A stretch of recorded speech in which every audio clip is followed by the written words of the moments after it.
Many Christians struggle to talk about God with other people because they feel like the Bible commands us in 1 Peter 3, whenever someone asks you to give a reason for the hope within you, then be prepared to give that reason to the people.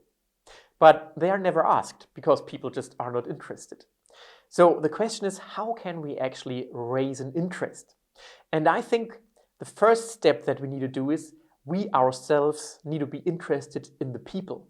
If we are only interested in earning points in heaven or something like that and see other people as objects to be converted, I think that's the wrong attitude.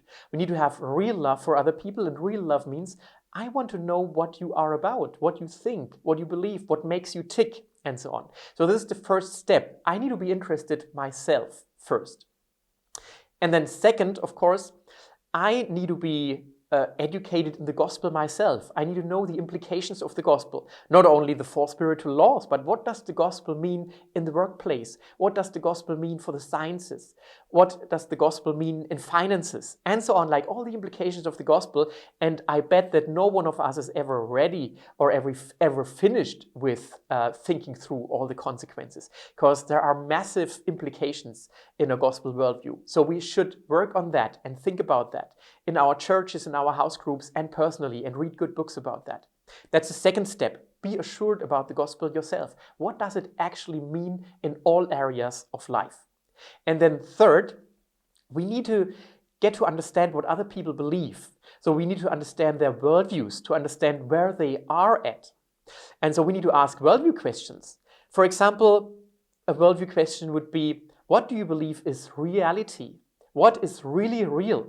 Is everything there is just energy and matter? Or is everything there is actually a personal God who has a mind and so on? Two completely different starting points to define reality, actually. So what is really real? Get to discuss that and try to answer that question yourself from a Christian point of view. And so once you start just asking these questions, you will have very meaningful and interesting conversations with other people and just listening. And the longer you ask, people will ask you back and ask you, so what do you actually believe about that? And suddenly you will realize, here it is. Someone is asking me why I have a reason, what reason I have for the hope that is within me. But here we don't finish. Usually what happens is that Christians will challenge and criticize other people's worldview. But I think that's only the second step. I would suggest start with common ground first.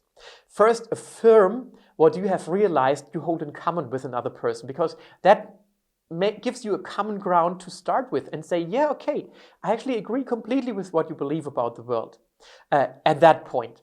But of course, we cannot stop there, otherwise we would compromise the gospel. And then we could say, actually, because of that and that reason, I believe that at that point, I believe it in a different way.